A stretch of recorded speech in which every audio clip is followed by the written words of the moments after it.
Dis 31 Desember 2024 en nog 'n jaar is verby.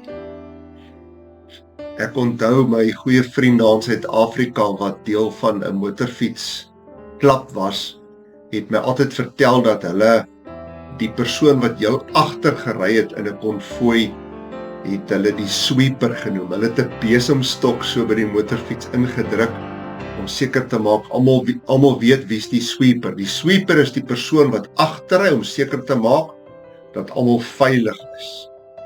Nog 'n vriend van my se pa het die taak gehad om as sweeper op te tree en toe hulle by die bestemming aankom, kom die konvooi agter dat die sweeper, my vriend se pa, is nie daar nie. Hulle het teruggery en hom gekry waar hy oor die rand van 'n afgrond gery het en hy is tragies oorlede.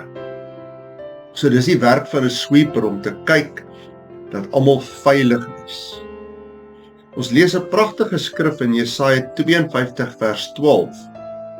Julle mag egter nie oorhaastig trek nie, want die Here gaan voor julle uit, die God van Israel vorm julle agterhoede. Hierdie skrifgedeelte praat van die verlede, die toekoms en die hede. Ek sê net gou ietsie oor die hede. Hier staan, julle moet nie oorhaastig trek nie. Ons is partykeer so haastig. Ek sien uit daarna as ek eendag groot is, ek sien daarna uit as ek getroud is, ek sien daarna uit as ek kinders het, sien uit na 'n beter werk, altyd iets anders, altyd iets beters.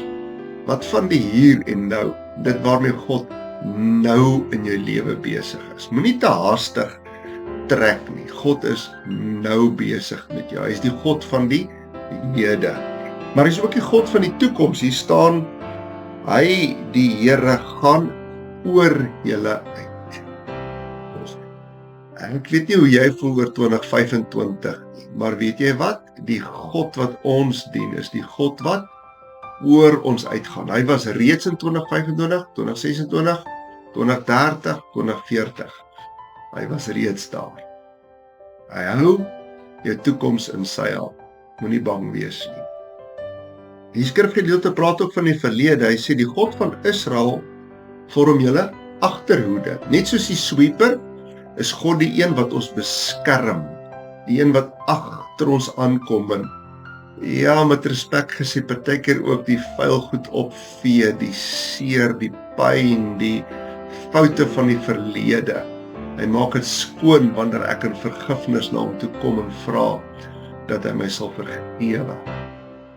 In terme van die agterhoede is hy die een wat ons beskerm. Ons ken mos nou almal die wapenrusting, dat daar beskerming vir ons gegee word, maar weet jy wat, is interessant, die wapenrusting praat nie van enige beskerming aan die agterkant. En dit is waar God inkom. Hy beskerm ons van voor en van agter. Die Here is voor ons, die Here is langs ons, die Here is agter ons, die Here is bo ons.